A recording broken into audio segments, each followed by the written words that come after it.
Okay, hi everyone. This is the fourth episode of Noise Off. I'm Dominico Zazzara, the artistic director of Film School Network. And we have here Olessia Stroeva, head of the cultural department of GITR. It's correct, GITR? Film and Oh, School. it's pronounced GITR. Ah, GITR. In Russian. Film in Russian is GITR, okay. The GITR Film and Television School in Moscow. Olessia has a PhD in aesthetics.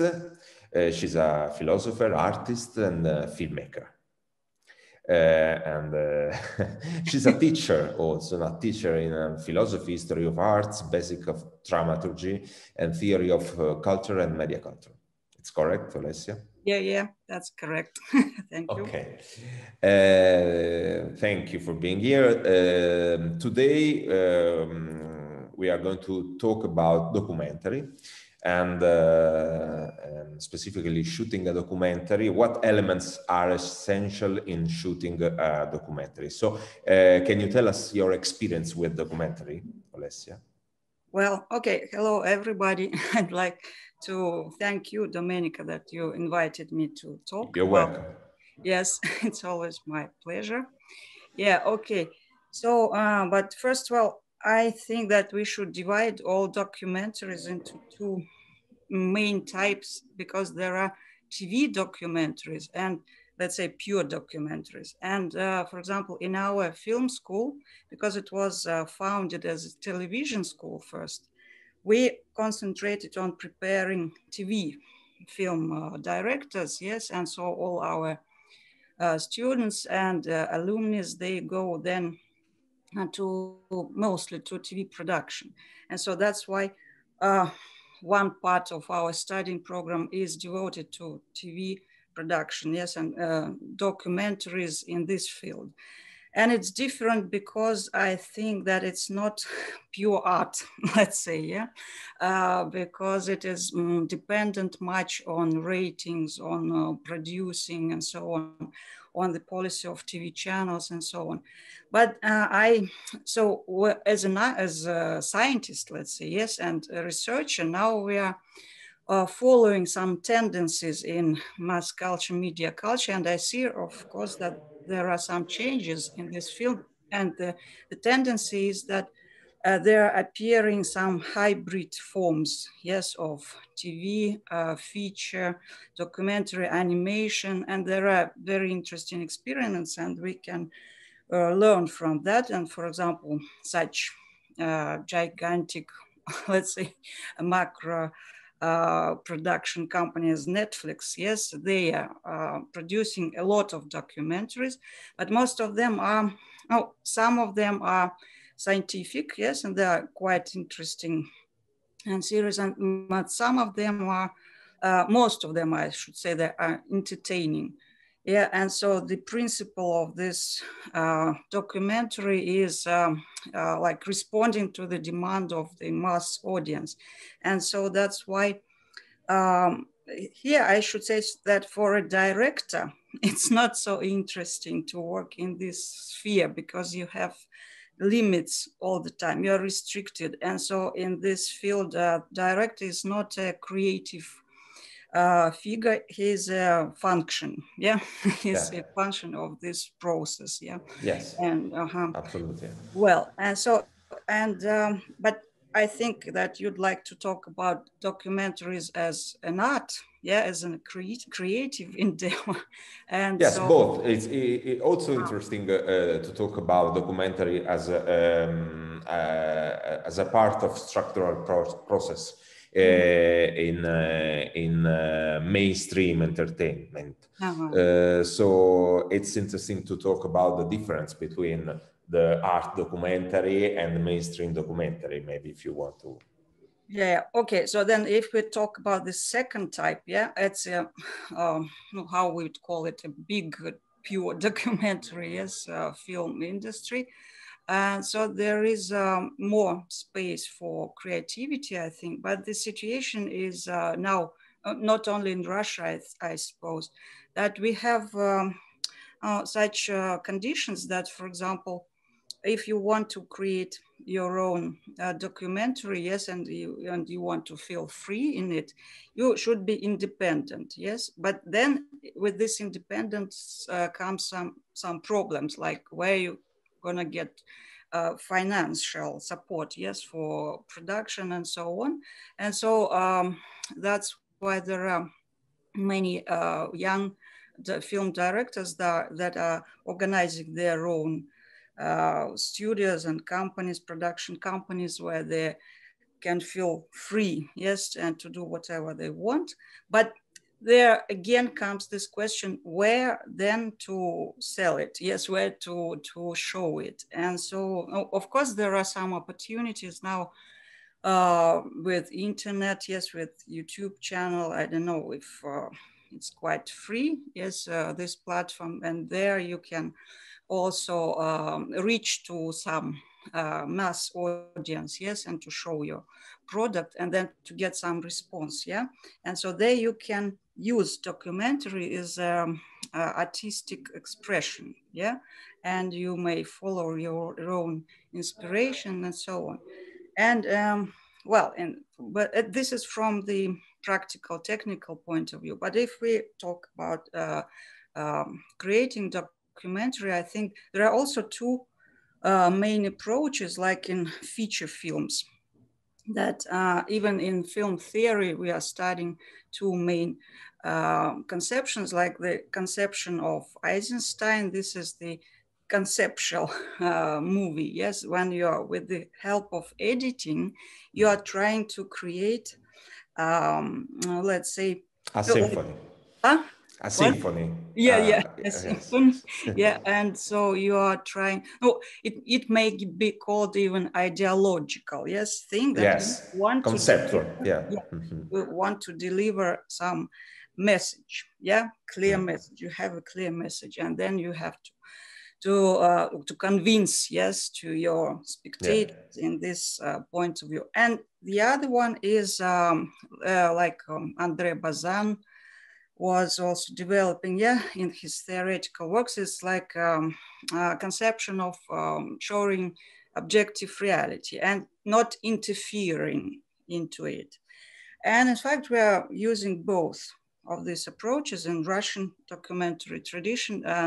But mostly, I think documentary filmmakers prefer the second one, not interfering. So, for example, you are, if you have a hero, a character. Okay, but do you think it's possible not to interfere with the subject? Because documentary is it's a form of very subjective narrative, no? So the point of view of the author is very important in documentary, and maybe sometimes it's a field of experimentation for young authors, so they can try to understand what they are seeing and the potential of their point of view. So how can a filmmaker not to interfere with the subject of the documentary, in your opinion?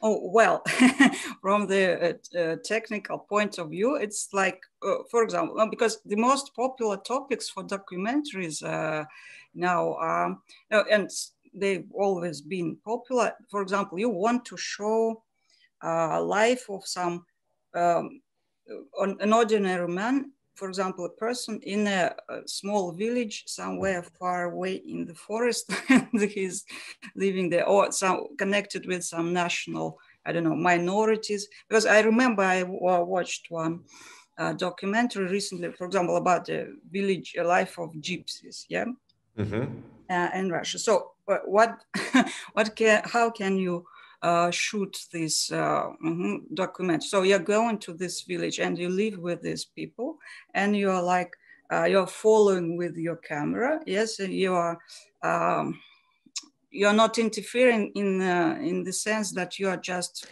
watching. Yes, yes, sure. But as a director, every time you choose how to frame what Yeah, you yeah, are I seeing, understand. and then when you edit, you manipulate the reality in some Yeah, way. yeah, of course. Also, Because you want, for example, if you want to make a dramaturgy, you have to find some, oh, let's say, conflict, yes, in yeah, this life, or some interesting, yes, episodes on movement and action and so on.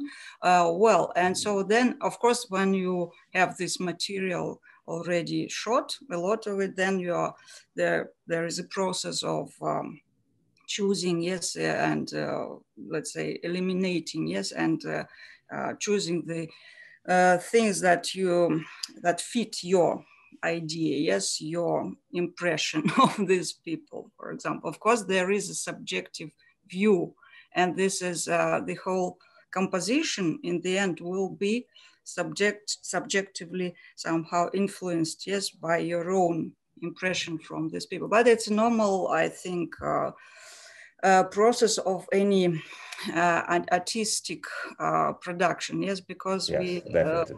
for Yeah. example, if you are painting an apple, it's also it's your point of view on this apple, and so your mood, yes, that you are expressing, and so this is, and I think this is the very essence of every artistic approach, because especially in documentary, what I like is that, no, as a philosopher, I can, maybe if you are not against, I can explain one small conception. Yes, it's an interesting one because it's from Martin Heidegger, yes, a very famous philosopher, who explained how the artistic or the piece of art works, yes, this creativity process is functioning.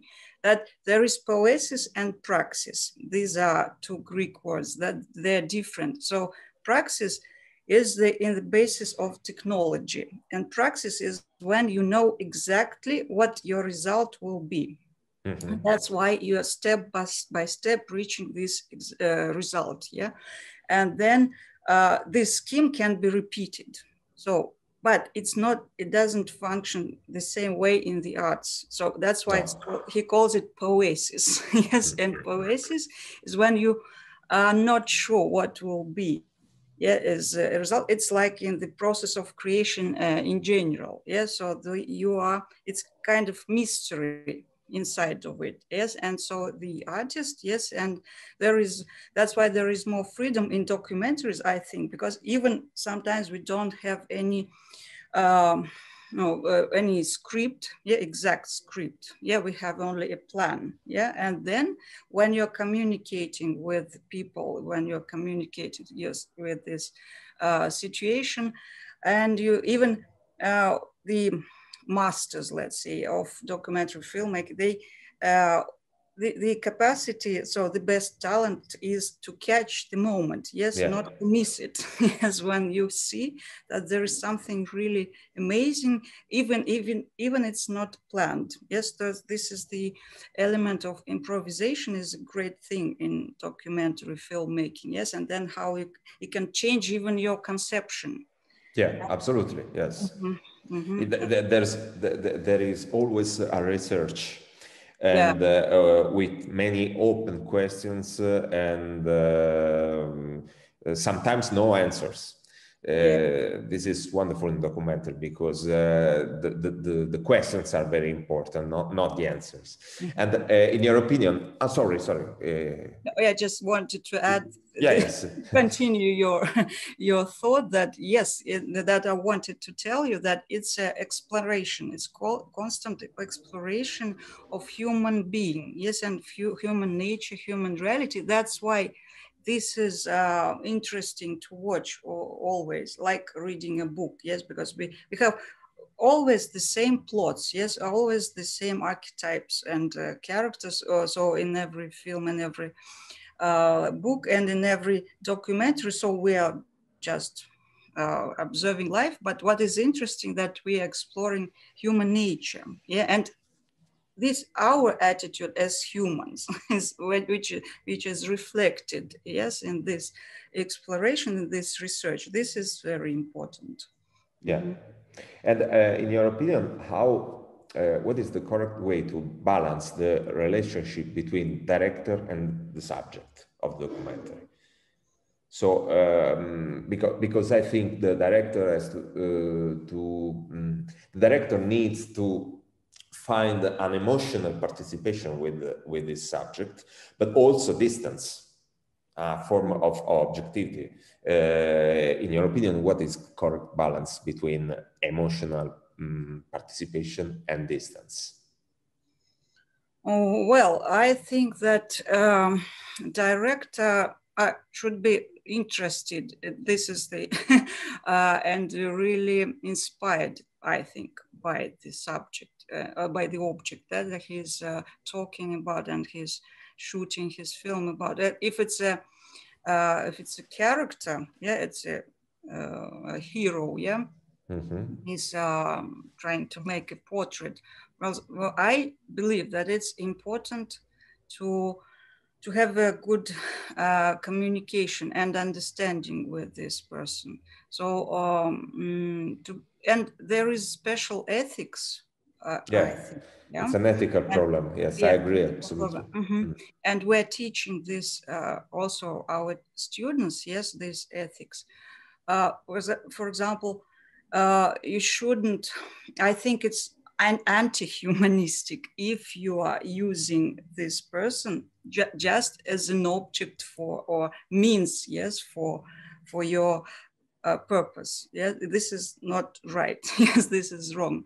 Yes, and when you treat him as just material, yeah, you know, material for your film. So that's because there won't be any sincere effect, yeah, in after that when you are not treating this person in this way.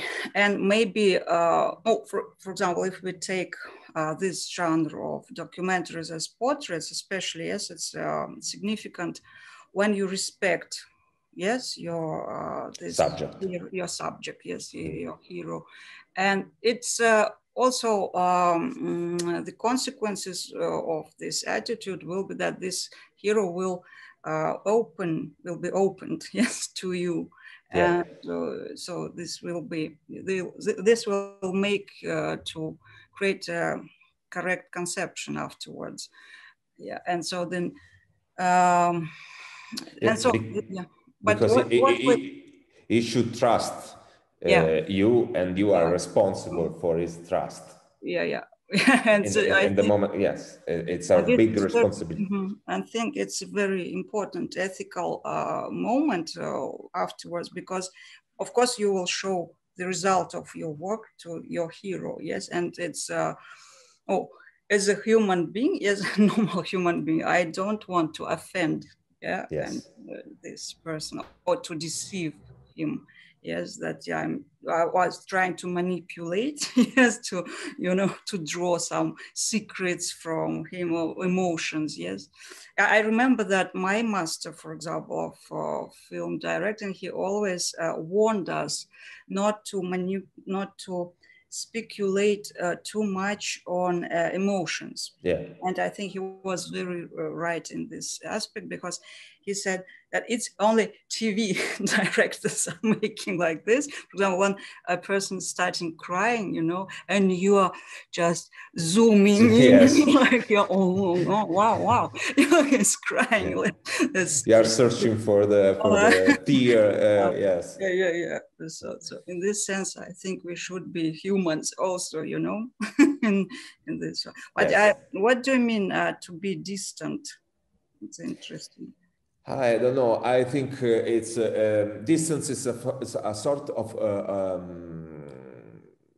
finding objectivity in front of your story, because sometimes the emotional participation to your story and your subject could be a problem for a director, because your story and your way to tell the story could be maybe not so relevant, not so good, because because of your emotional participation with the subject, because your affection with the subject. And so I need a director as to find the right balance between distance and participation.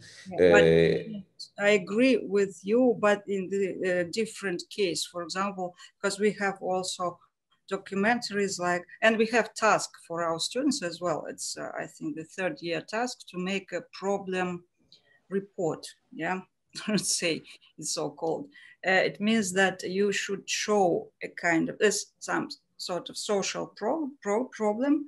And in this case, it's like the approach should be, yes, like in scientific researches, that you should show different points of view on this, on this subject. And then, yes, in this case, you shouldn't be emotional, and to I don't know, to insist on your own point of view. Yes, this is just another task, I think, another purpose. Yeah. And what about documentary on art and artists? Mm-hmm. What experience? What kind of experience do you have in that? Well, personally, I had an experience of creating a film about an artist. I think it's the easiest way to make a documentary because, well, because it's, for example, a lot of visual material that you provided, because you may follow or shoot the process of creation, and it's very interesting and attractive and picturesque, yes. And so you can, if it's a painter, a sculptor, for example, yeah. So this is very interesting. And but this, well, I remember that I faced this dilemma, yes, let's say that, for example, of course, I was talking to this artist, yes, and but I didn't want to make it in this journalist way, yes, to have a speaking head in the, and yeah. And so it's always a problem how to avoid this. Well, and then, for example, you always use over voice, and so it's kind of reflection, then not synchronized, yes. So then there comes this feeling that the voice of the artist, of the subject, yes, over the images. Okay. Yeah, and I never, yes, for example, include my questions or something, or it may be in the form of conversations, yes, because but usually these kind of forms are used in TV formats. But in documentaries we are always trying to create some artistic, yes, means. That's why through images, visual images, it's better to show, yes, there's something. But for example, there are artists who can talk, who can express themselves, and they are kind of philosophers, but many of them, they don't talk. No, they don't like to talk about what they do. No. Yeah, and they so can't talk, they are quite irrational, and so that's why we say that this is our, well, let's say subconscious, expression, and we can't formulate it. And so in this way, of course, I don't know, we should find some approach really to, I don't know how to show it. But why are you asking this question? Because I made a documentary about an artist, so it was my problem. But James Lake, the artist on which I did the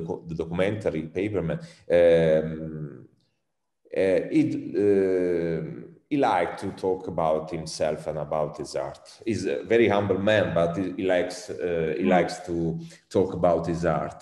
But I think it's very difficult to find a form of not constructed talk about himself. So often the artist tends to create a structure of his portrait. Okay, so and this is sometimes not so authentic.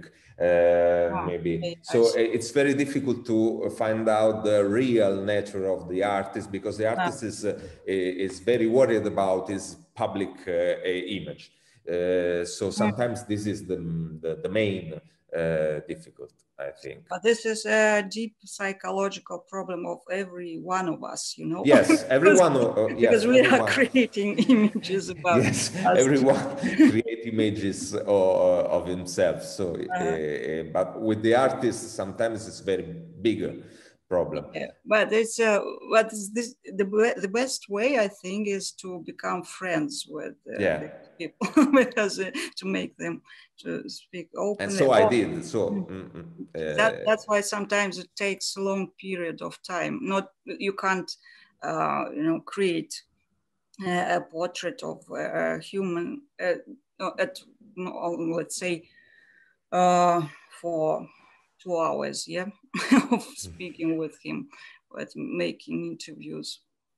So that's in fact, that's the difference between TV interviews and how we work in documentary film. Exactly. So that we are trying to penetrate deeply somehow to stay with this person. And you know, it's interesting that last week we were talking with one of my colleagues, and she's working on a TV channel, state TV channel, and she's a journalist, and she's writing scripts. And now she's going to make scientific researches, and we were trying to find the topic for her, and she told me that she'd like to write and research about these documentary portraits. And she said that she's worried, how to say, because of this policy that is very in contemporary media sphere, how they are presenting people and how they're presenting celebrities, for example. So because she is writing scripts, and so she always this you know, producers, they accept not or don't accept the scripts. And so she feels this let's say pressure, because she's made always or forced, to find some tragic, dramatic elements in the fate of a person. So that is interesting, yes, for this for mass audience. And so, and for example, the conception, because previously we had Soviet conception, yes, of a human being, of a person, and it was idealistic. And so every celebrity, every prominent, famous, figure, it was presented in this, let's say, semi-mythological way. There was created a myth about him. But now it's vice versa. It's the opposite thing, the opposite tendency, that you should show him this celebrity in the way. You have to find the real man between the behind the celebrity. Okay. Yeah, and so, but you should somehow, I don't know, try to show him or her in this let's say dramatic way, yes, and through the conflict.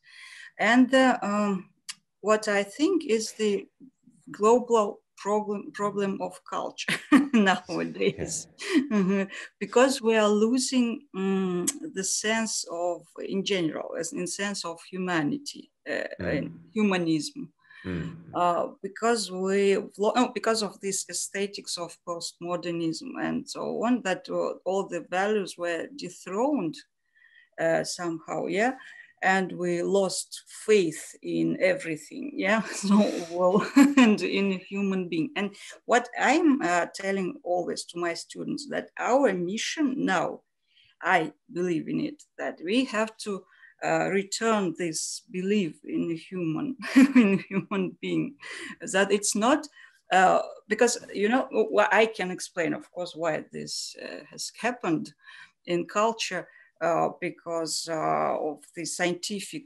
materialistic, yes, point of view. Mm-hmm. That has been, that is ruling now, yeah, and all the conceptions, because we, from the scientific point of view, we are just a complex of instincts, different psychological, there's traumas and so on, but that the, because even from the point of psychoanalysis, that's the model, the scheme of a human being is quite simple, yes, and it can be explained by different things, we come perfectly on the last question, because for the students, what is the importance of studying documentary, in your opinion? Maybe to teach them how to create or develop skills to manage the relation with the subject, maybe to develop a form of new humanism, as you are saying now. Mm-hmm. Oh, there are, let's say, there are many tasks, yes, and purposes. And it's a very big question, I know. Yes, yeah, it's okay. a big question, yes. But from the point of view, let's say, of course, because there is always this choice, yeah, and there is always the problem of how they can apply, yes, their talents, so their views, point of views, and so on, in profession. And so, of course, but it's okay. It's my point of view that we, yeah, as higher education, because we are high educational media school, yeah, mm-hmm. we have to somehow create this humanitarian basis in their worldview, and so this, you have to create this feeling of mission, yeah, that an artist is responsible for what he's doing, yes, and that he has a power, because the power of art is so mighty that it can influence, yes, the minds of people. And so, especially now in this situation in media culture of the relative values, yes, it's really, it's the responsibility of every individual what system of values he's trying to deliver, yeah. But of course, because I was talking with the group of my dramaturgy students, and they, of course, when they come, they have some maybe illusions, yeah, about their future work, because of course, when they go to production, into their profession, okay, they will face different limitations and restrictions, yes, and so if they want to earn money, you are dependent on someone else, yeah, and so you're dependent on someone else's policy and ideas and so on. But I think it's for me, is for an artist as well, it's very important to be true, yes, to be sincere, and to be to have this and to develop the feelings with your subject, with your story, and with the person that you are telling about. So I think documentary could be a very powerful instrument of learning for cinema students, just to develop their possibility to connect with the person and with the stories. So I think could be a very important training for an artist, for a film artist, a filmmaker. Yeah, so, and there is, because there also documentary can be a very mighty tool for, you know, expressing of your different opinions, points of view. For example, if you are creating historical documentaries or whatever, yes, it will demand from you that that you're not relative, yes, that you have some strong, you know, this strong beliefs, yeah, and some. No, you should be certain about your system of values, and so that's why what I'm teaching, because I'm teaching also philosophy, yes, and history of arts, and so, and from philosophy especially, we can learn how to, yes, to to develop this independent way of thinking, yes, and anti manipulative, you know, technology in your own mind. Mind. Yeah. Okay. Thank you very much, Leslie. We are closing now this fourth episode of Noise Off. So thank you for being with us, and see you again. Okay. Thank you very much, Thank you. Dominico. Bye. Thank you. Bye, Leslie. Bye. See you.